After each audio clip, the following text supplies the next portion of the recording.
আমরা প্রত্যেকটা সেটে নেট ইউজ করতে গেলে অনেক এসএমএস বা নোটিফিকেশন আসে, সেটা কিভাবে বন্ধ করবে দেখিয়ে দিই। সেই স্ক্রিনটা লক্ষ্য করবেন যে প্রথমে আমরা সেটিংয়ে যাব।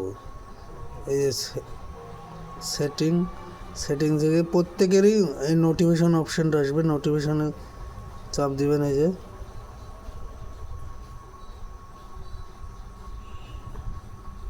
তারপরে আপনার অ্যাপসগুলো যেগুলো নোটিফিকেশন অ্যালাউ করা আছে, এই যে এটা দরকার নাই,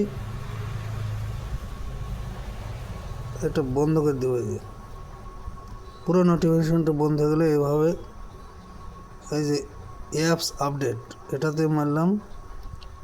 এই যে অ্যাপস পুরোটা বন্ধ হয়ে গেলে এইভাবে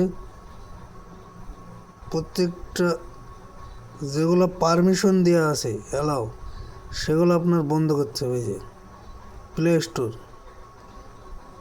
এইভাবে সবগুলো বন্ধ করতে হবে।